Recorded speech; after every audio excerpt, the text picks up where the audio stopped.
They won't know this town until they've seen it through the eyes of a rebel. Only then will they understand this city's heart. Only then will they feel Vegas' soul. A people captivated, a city united. With a vision of greatness, we live for the pursuit.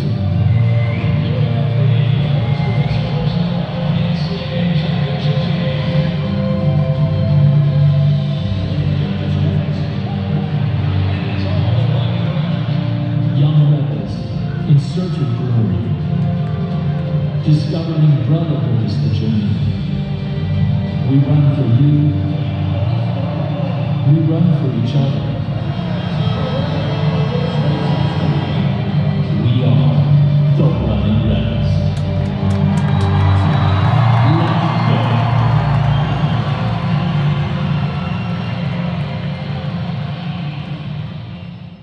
This video will cover 5 different areas of having a career in sports, ranging from being a head high school basketball coach, head college basketball coach, small college athletic director, a FIBA sports agent overseas, and also a recreation center director. I've also included testimonials on different coaches and players throughout my career to also help give you insight on what it means to being in the world of having a career in sports. Everybody, I hope you enjoy. Hey, how you doing? My name is Matt Hines. I am the girls head basketball coach here at Huntington North High School, and that is in Huntington, Indiana. How did I get into coaching? You know, I had mentors and people I looked up to when I was in grade school, middle school, high school. And a lot of those guys were my PE teachers and were also coaches. And my coaches really just really invested in me as a person. And I think that's why I knew at an early age that I wanted to coach. Probably, you know, getting into my middle years in high school, I had a good idea that I wanted to coach. And I love the game of basketball. And you know, when you're done playing, that's the next thing you can do is start coaching. And I really appreciated how my coaches invested in me as a person, and I wanted to do the same. Things I like about it, you know, it's always a challenge, and I think we grow from challenges. We grow from obstacles that we go through. It's not always fun at the time, but the things I like about coaching is the biggest thing is just the relationships that you build with kids. I've coached boys and girls, and you know, there's differences in both of those. You know, boys typically tend to be more aggressive and can kind of play off of out of a play or a script that you give them, and girls are more probably pleasers and want to do exactly what you tell them, and sometimes they only do exactly what you tell them. But you know, I really like the relationships at the end of the day when those kids come back, or you receive an email, and it doesn't happen a lot, but when it happens, that you know, you helped mold a kid or point them in the right direction in life. I think that's the things I like about it the most. And obviously, like winning, you know, we're all competitive and want to try to find ways to win. So dislikes, you know, there's a lot of sacrifice with family, you know, taken away from family time. And you know, I got 2 young kids, and they're in 2nd and 4th grade, and a wife that let me live my dream every day. And I'm fortunate for that. It doesn't always work out like that for everybody, but I think that's something that is hard, is the sacrifice with family. The most challenging thing about coaching is probably taking a team and trying to find a way to get them to perform at a level that's higher than what they believe that they could perform. And I think that's our job at the beginning of each year. We start in the spring and work towards that whole next year to when we get in the tournament in February or March. And you know, that's your goal, is to get them to do something that they didn't even think they could do. Because oftentimes as coaches, and just like my coaches saw in me, they can see more in you than you can see in yourself at times, and I think that's our objective. The people that I think do well in this line of work and coaching are people that are go-getters, that are willing to. I think you have to be a little bit selfish in the sense of with time, investment with kids. I think that's important. I think you have to be on task. I think that you have to be someone that's very organized and has a plan. You can't just go out and roll out and hope things go well. So I think those are the people that really do well. People that have high character and stay poised and don't get rattled.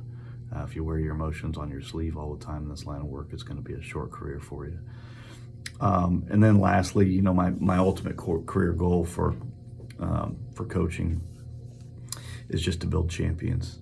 That's my goal. I want to build champions, and that's on the court and off the court. And what I found as I coach, the more I coach, the longer I coach, is champions were champions long before they won any championships, and that's how their daily habits are spent. That's how they're ingrained in them, and I think that's our goal and our objective as coaches, is to instill this into these kids in life. I've found that when kids have better habits in life, that carries over on the court. The person that they are, you will see on the court, and that's that's important. And those are the kind of things that we try to do. And so, I want to build champions. I want to build a kid that has a championship lifestyle, championship character, makes championship decisions, and by that, I think the byproduct will carry over on the court. You get enough of those kids, then I think you have yourself a championship team that can actually win a championship and cut down some nets. So obviously championships are the goal, but at the end of the day, it's about people, not about players. Well, I'm excited here to do an interview with Travis McAvane. We go back when he played for me when I was a head coach at age 25 at Indiana Wesleyan University, and look forward to just to give some answers to some questions and to help just people with the profession of coaching basketball. So my name's Scott Bloom, and again, I am the head women's basketball coach at Cumberland University in Nashville, Tennessee, and we're excited to kind of finish up this season. We were receiving votes early in the year. We've had some injuries, but we're going to try to bounce back to finish up the year. How did you get into this line of work? I kind of knew that basketball needed to be something in part of my life. I love the game. I want to give back.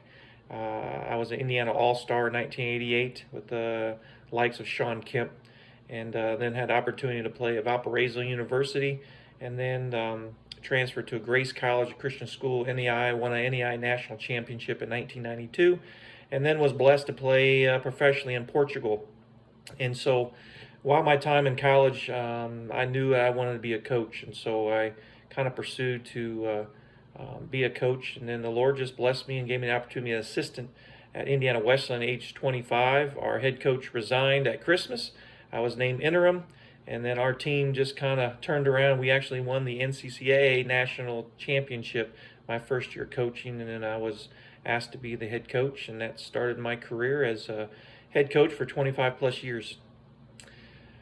What do you enjoy about it the most? It allows me to stay in the game of basketball. Like I said, I've had a passion for it since I've been little. I'm allowed to give back to others this game, teach them the game that I love, and just the X and O's, and probably the biggest thing is just the ability to hopefully impact these young lives, teach them more on how to take a jump shot, set a screen, but hopefully that they will be prepared for life through the examples that I set as a role model, and just having my family around when they were little, and see how we balance being a coach, a father, and a husband, And I think those are the most important things that will help young coaches realize that family needs to be first and then your job second. But you need to put in a lot of time, especially with your family, but then also make sure you put that time in as a coach to make sure your players and your institution knows that you're all in.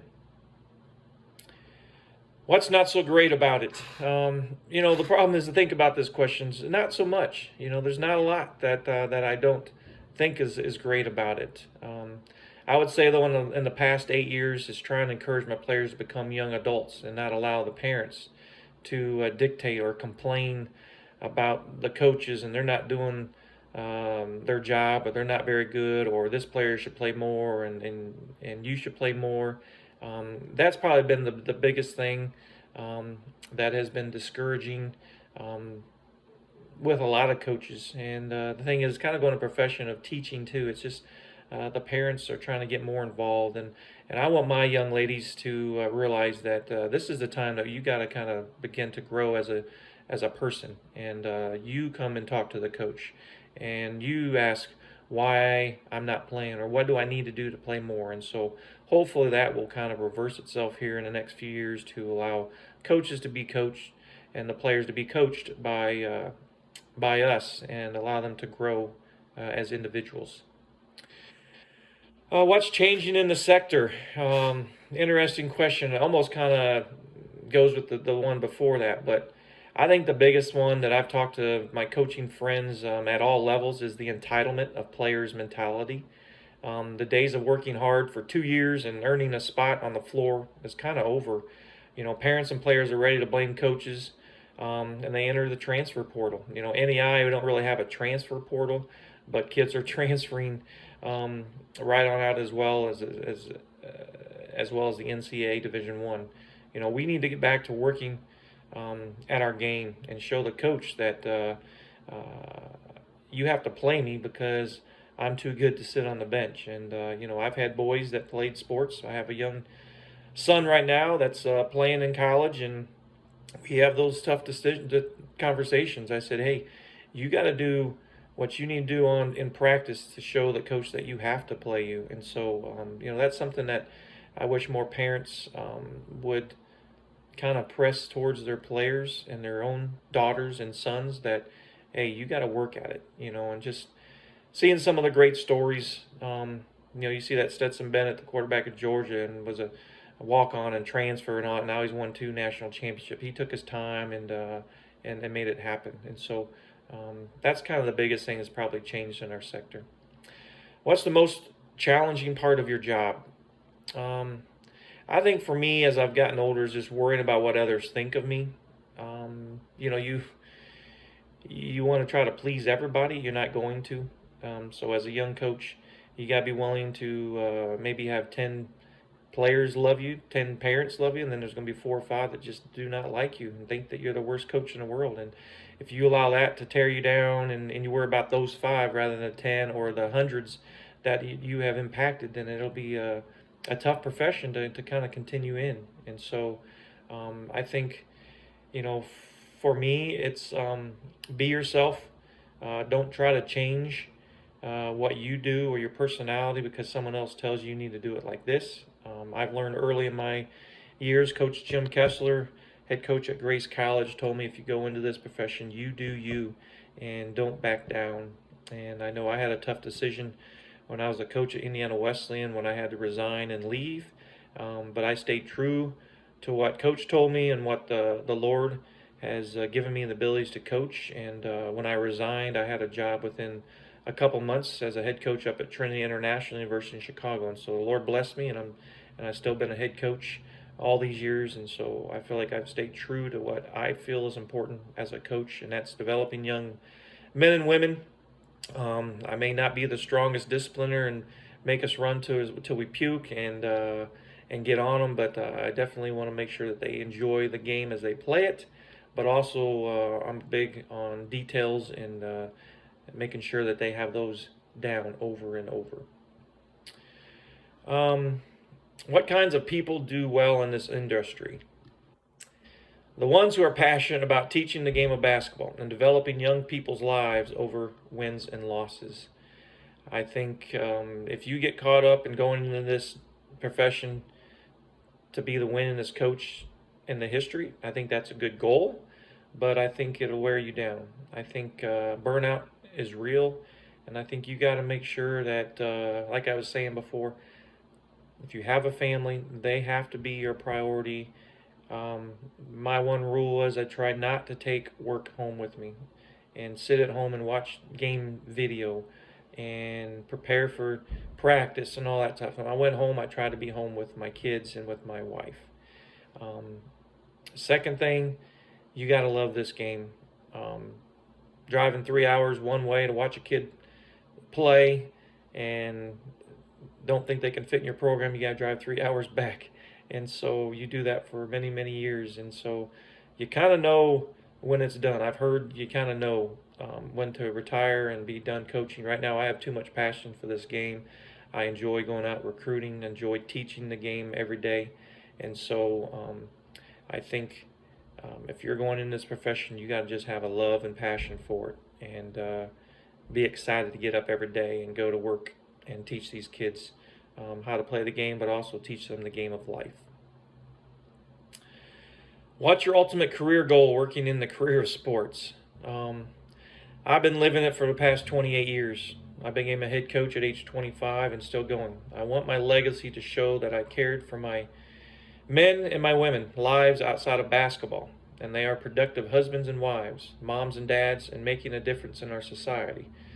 That is my ultimate goal in my career, and at this point I feel like I've accomplished most of that. I enjoy when I get emails and letters and Facebook messages about my past players getting married or having children or getting a new job. That brings joy to me. And so if I had to say my ultimate career goal is to know that when I'm done, I did my job well, and that these kids enjoyed playing the game. I didn't make everybody happy, and probably a lot of them don't like Coach Bloom, but I think a majority of them had a great experience. And Travis McAvane is one that I've been proud of him, and just the way that he has pursued his passion to coach basketball, and he's been in this profession too, and we've stayed friends and stayed in contact and done some things together. So I appreciate him asking me to do this for him. I pray that he finishes his degree and continues his ultimate career goal and become a head coach at the college level again, and I know he will. So thank you, Travis, for this opportunity, and I pray your career and your what is your full adventures are name, blessed. job title, Thank you. and where you currently work? Andre Smith. I'm currently the athletic director at Bryan and Stratton Community College in Solon, Ohio. How did you get into this line of work? Ever since I was a college athlete at Youngstown State, and once I finished my professional playing career, I've always envisioned on being a college coach or some type of coach. I had the opportunity to jump right in at an early age at my alma mater at Youngstown State and began my coaching career there. So it's always been a passion of mine to coach the game that did so much for me, that opened so many doors, to give back. It was another way for me to just stay within the game and be around others and other coaches and learn. What do you enjoy about it? The opportunity to grow, the opportunity to see young men or young women do something that they like, to increase their passion, the teaching aspect of it, being able to teach the game, being able to continue to show people how the game is played, being able to strategize and break down film and the component aspect, it allows me to enjoy it from an A to Z perspective. What's changing in the spectrum? I just think the way the game is played, how the kids are being taught, the social media has played a big impact on it now. And as you see in the college game, the NILs of the payments of what people are doing. I think kids now are looking at the financial aspect, which I think they should, more than the importance of the game and choosing the institutions. As you see now, The transfer pool is going down. Kids don't like situations, don't like coaches. It's making it easier for kids to leave situations, which sometimes has hurt the game, as you see, not just on the college game, but in the professional ranks now. I think a lot of the college players have a lot more say-so in things. That's why you see a lot of trades and a lot of people are moving from situation or institution to institution. What's the most challenging part of your job? The most challenging part now, being an athletic director at the college rank, is the compliance, the paperwork, staying on top of breast like that. Because as the athletic director, you're in charge of kids being eligible or not eligible, making sure that they're doing the things that they're supposed to do to keep them on track of graduation. And part of it is when you're the athletic director, you're kind of on the other spectrum of it. You don't really have a lot of hands-on with the athletes because you're doing the more of the day-to-day, the administration work. So it doesn't allow you to have the hands-on experience that you would do if you were coaching. What kinds of people do well in this industry?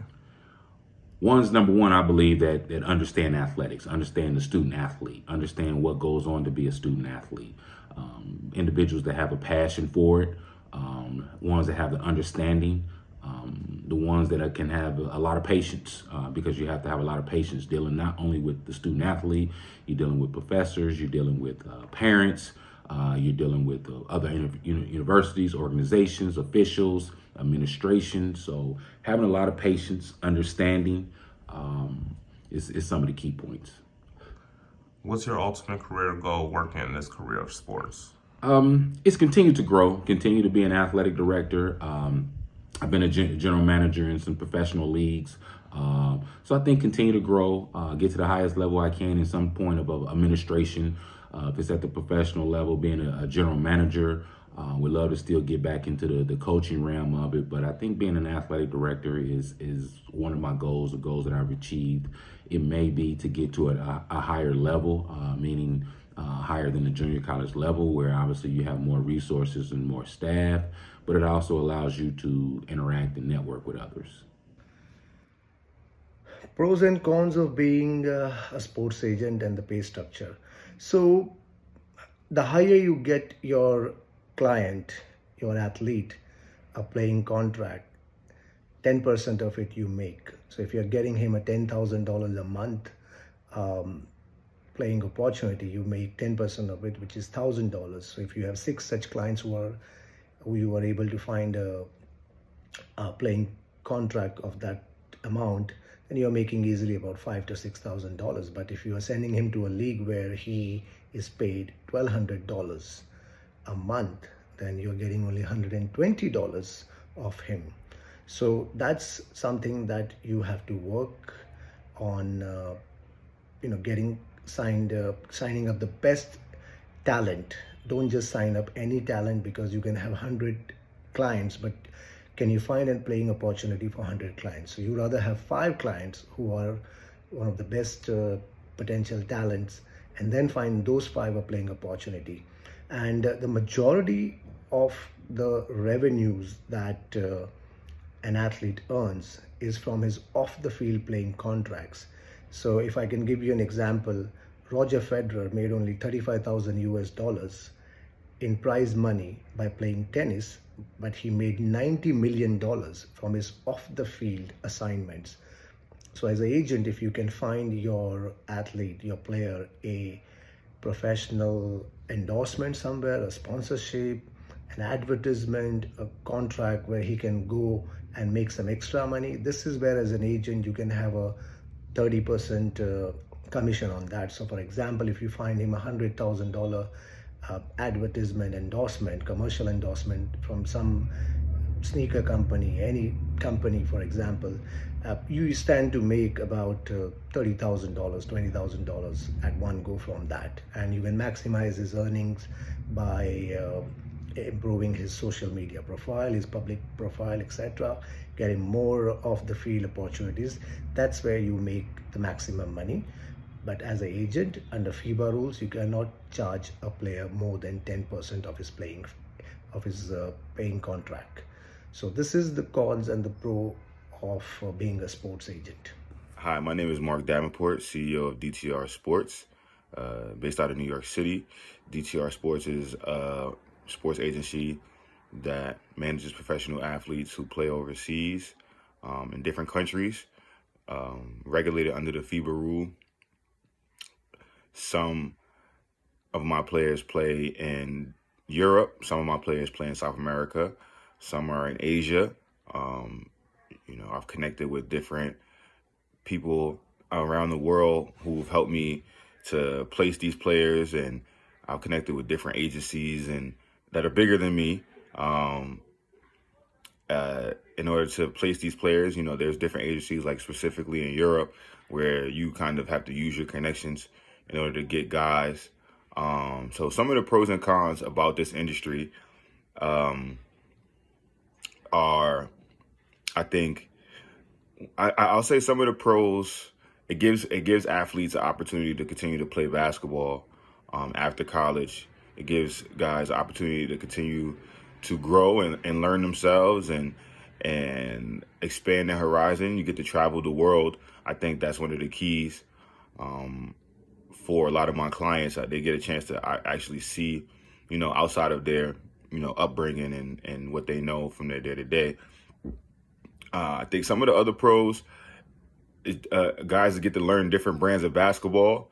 For some of my guys who are looking to transition into becoming coaches, their knowledge of the game is very vast because they've played in different countries. So they know, so many different angles about how to approach the game and how to teach players to look at the game. And they also, give the pros and they give the pros and cons essentially from a player's vantage of what overseas basketball looks like. Some of the cons I think are it's a very flaky market. It's a very a volatile market, if you would say. Coaches lose jobs all the time. Players don't get paid on time. Some don't get paid at all. They don't make a lot of money sometimes, depending on the level. If you're at a really, really high level, then you'll make a solid amount of money. It's a solid income. If you're at the middle level, where I feel like a lot of my guys are, or the middle lower level, they struggle. They make a couple $1,000 a month, but they're building their resume so that they're getting a chance to really learn. I think sometimes the living conditions can be very difficult. The food, the teams will promise that they'll feed the players and house the players, but the housing, I wouldn't say it's deplorable, but it's not up to par. I think us being Americans, we can definitely say that we're a little spoiled, and traveling outside of the country is very difficult if we're not used to living in those third world countries essentially, which a lot of these teams are in. So I think that can be a big big con for a lot of my guys. Obviously the food, language barrier is always a difficult thing, but outside of it, a lot of it all depends. It all varies on team to team, country to country, because some guys have great experiences, other guys have horrible experiences, and there's no real universal in international basketball because there's so many different territories. As if you're comparing it to the NBA, where there's one solid structure. Every team does do things differently, but there's kind of a basis structure of how they do business. And I think that's the difference between the NBA and playing overseas basketball. And lastly, I would like to hit on the pay scale and the pay structure of the playing under the FIBA regulations in different countries. And I'll kind of break it down by region and by levels, because I mentioned levels earlier, but by region, European players get paid, not European players, but European teams. So that's your highest level that you're going to get playing internationally, in my opinion. And that is your Spain's, your France's, Israel's, which is considered kind of like the Middle East, Asia. Some of the Middle Eastern countries do pay a good amount of money, but when you're gonna get talent, where talent meets pay, I think it would be some of the higher European teams. Some Turkey teams pay pretty well. And that could be upwards from $1 million a year to $2 million. Some guys get paid, a decent amount of money. International guys don't get paid as much because it's the transports, but they get a solid amount of money.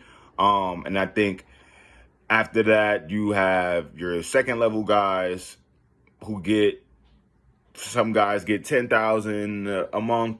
Some guys can see, $5,000 a month, $2,000 a month. I know in South America, top level in South America, you can make a solid amount of money. One guy that I did manage, I didn't represent him directly, but I managed him. He was making about $10,000 in Puerto Rico a month. So his contract for the season was $100,000. So he made $10,000, and I think that's decent money for 9 to 10 months.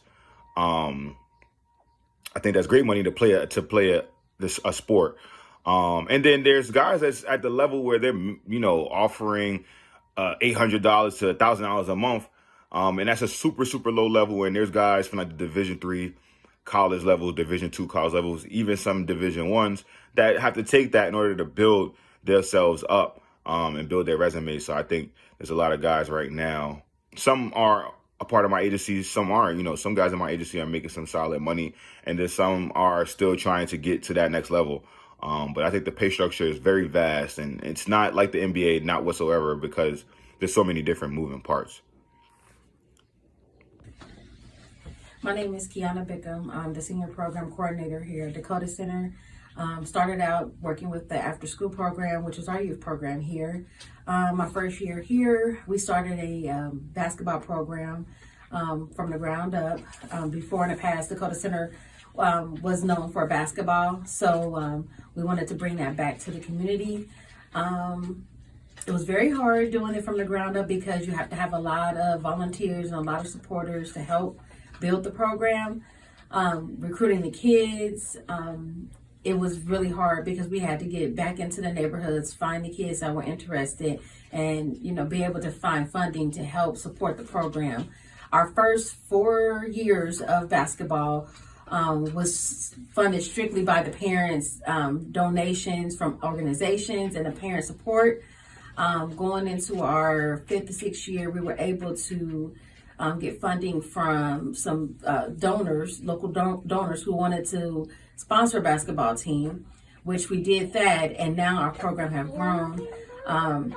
I would say to anyone that wants to work for a nonprofit or has a desire to work for a nonprofit, you always go into the mindset that you're going into this not trying to make a lot of money. With nonprofit, there's not a whole lot of money in it, but it can be very rewarding because you're helping people in your community. You're helping your families, and you're helping your mom, so the kids are getting their needs met. And that's at the end a reward that's more than pay. There's sometimes you're gonna work countless hours to make sure your program is running sufficient and make sure everybody have what they need. And it could be outside of the 40-hour week that you have envisioned, but a lot of time that you spend working for a nonprofit is a lot of volunteer hours, blood, sweat, and tears, and with little pay. So for anybody that wants to do nonprofit or wants to look in a career in a nonprofit, always going with the mindset of empathy and always going in with an open heart and open mind and finding out what the community needs are. Thank you. My takeaway message from listening to all the speakers that I interviewed for this Capstone video for this course all emphasized major key points that I agree with and have definitely experienced throughout my 25-year basketball coaching career. They all had great networking skills, which has allowed them to move up the ladder throughout their entire career. I think that's so important, is to network with the right people and put yourself in the right circle. Dedication and hard work were all key attributes for each person throughout this video. Everybody has a relentless work ethic and is driven to go after their goals. The one point that stood out to me the best was all of them, all the speakers had the ability to deal well with different athletes and different people, to make themselves well-rounded and be flexible, to have a great career in sports. Lastly, a lot of coaches do things as far as for the love of the game rather than, or love of sports period, rather than for the pay. And each speaker that I got a chance to interview throughout this Capstone video all expressed that they started out not making much money, but have increased pay throughout the years the more that they put themselves in demand. So I agree with that. I'm definitely a person that as time has gone by, I have got paid more and more and more for the quality of work that I do, but it never has been about the money. It's because I love the game of basketball and definitely enjoy helping people go after their career goals and aspirations. So hopefully, after watching all these speakers talk throughout this Capstone video, it gives you a better insight to why you would want to get involved in the world of having a career in sports. My name is Aaron Maxey. I'm a retired 20-year professional overseas basketball player, and I met Coach Mack in 2016. And to me, the reason why he's such a great coach and he's had longevity is the fact that he's actually a player's coach. And when I say player's coach, he actually knows how to deal with veteran players as well as newbies that are fresh out of school who don't understand the game. With those newbies, he's able to instruct them to understand and learn how to play the game of basketball. And being a people person, he actually knows how to listen and hear what people have to say to be able to place them in the right places. From a veteran standpoint, Coach Mackey knows how to manage. Veteran players, we've been through the wars, we know what it takes to win. And what he does is he actually knows how to manage us and to know when to allow the reins to be free, and then at the same time knowing when to pull them back to regain control over the team so that we can actually run a long set, have a good possession to be able to actually score when we need to score or get a defensive stop when we need that defensive stop. The reason why Coach Mack has had longevity in the game as long as he has is, one, he's a people person. Number two, he understands the business. And number three, he'll do whatever it takes for his team to be able to have success. That's late nights doing video scouting, doing player personnel scouting reports, being able to be there actually for players who may have issues with families. Might be a newbie who doesn't understand how to balance their budget. Coach Mack, he does all these things for the goodness of his team because he wants them to have success. And he's also a family man. Not only does he have a college-age daughter, at the same time, he takes each and every one of his teams and he treats everyone like family. And that's the reason why he's been able to have this success as long as he has. As a head coach, he's excellent because he does listen. He has the tactical skills to be able to lead teams to championships. He's a championship level coach. He has multiple titles under his belt. And as far as for me being a veteran player of 20 years, a retired player, whenever Coach Mack reaches out to me, whether it's talking X's and O's or just talking about life, I'm always learning something from him because he's been in the game for so long and he's very knowledgeable. How you doing? My name is Marcus Rhodes, and my experience from playing under Coach Mack, it was very challenging. It was very challenging. It was fun. We won a lot of games.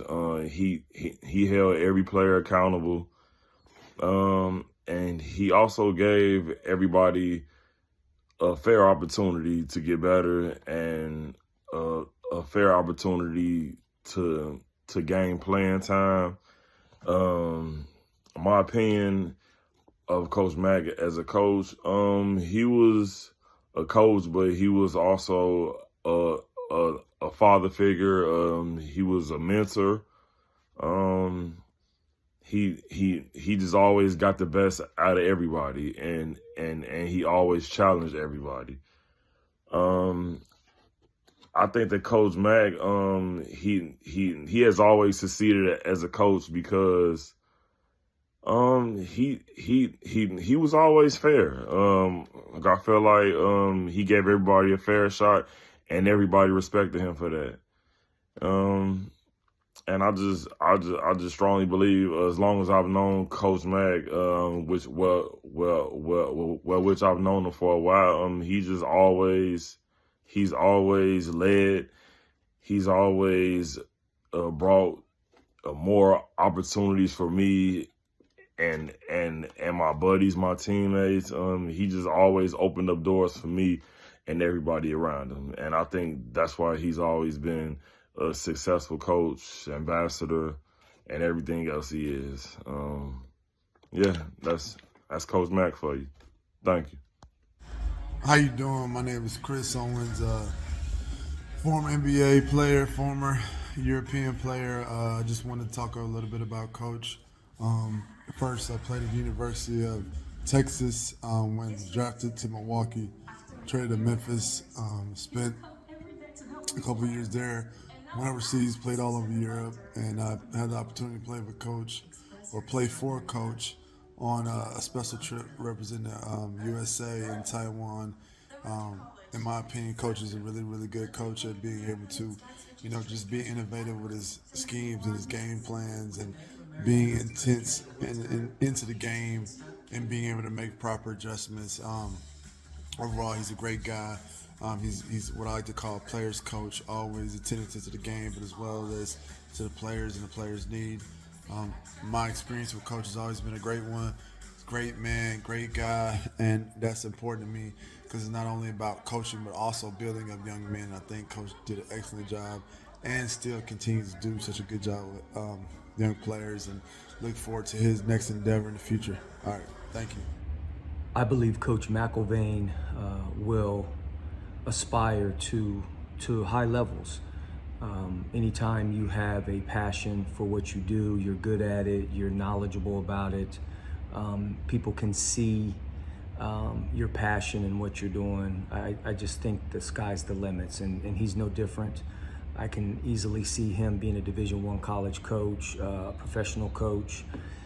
I think that when you pull back the layers of who somebody is, it becomes clear that basketball is a huge part of his life, his knowledge of the game, how he interacts with coaches, directors of other programs. You look at his resume of where he's been over the years, and he has a vast knowledge of basketball at multiple levels. And so I think when you take that and mix it in with a love for kids, a love for the game, I just think that sky's the limit. And once he completes his academic requirements, I just think sky's the limit for Coach McElvain. And of course, as a fan of his, a fellow coach, a friend, I wish him nothing but the best. Good morning. I have competed as a coach against Travis since 2005 when I was the head coach at Millersburg Military Institute. We ran a prep school program. He was at Harmony Prep and Christian Center. It's been about maybe 18 years. I was very impressed with the players he had, but I'm an old school coach, and I was more impressed with what they ran, how well he coached his team, and how hard that they played, and also his ability to find places for his kids. But most of all, as a coach, you want to make sure you have control of your team. And he seemed to do that, and he had great connections and a great chemistry. And we became friends and have remained to this day. I think he's one of the reasons that he's so successful is because he works hard. Working hard is a skill, and Travis has definitely defined that. He works at his skill, and he has passion. And once you have passion for anything, you're able to to do a lot of stuff. You're able to be successful. And his success has been, he's worked with kids of all ages. He's been successful, and he's gotten a lot of experience. It's because of his personality. People tend to go toward him. He's a leader, without a doubt. Empathy and all those things, they fall right in line with what Travis does. My name is Lynn Ramage. I've been coaching for over 35 years. I've been a head coach at every level, Division 1, 2, 3, JUCO. I'm out here in Arizona, and I have lots of experience. I've had young players in the pros, Montrezl Harrell, coached at 5-star, done camps in Switzerland, all in Trinidad, and on my way to Colombia and Poland this summer, as well as Trinidad, to do more camps. I highly recommend him. He's an awesome coach, a leader, and he's always in the mix, and I think he'd be an excellent candidate. I just really have a lot of respect for him and love following him, and would be more than happy to say anything about him. Feel free to call me at 336-202-8700. And once again, my name is Len Ramage. Have a great day. In conclusion, I hope this Capstone project video on the topic of having a career in sports was very insightful and educational on what it means to have a career in sports, and also what it means to be successful, and also overcome some adversities throughout your career at times, and give you a better understanding of maybe what career path you want to choose moving forward in your future, and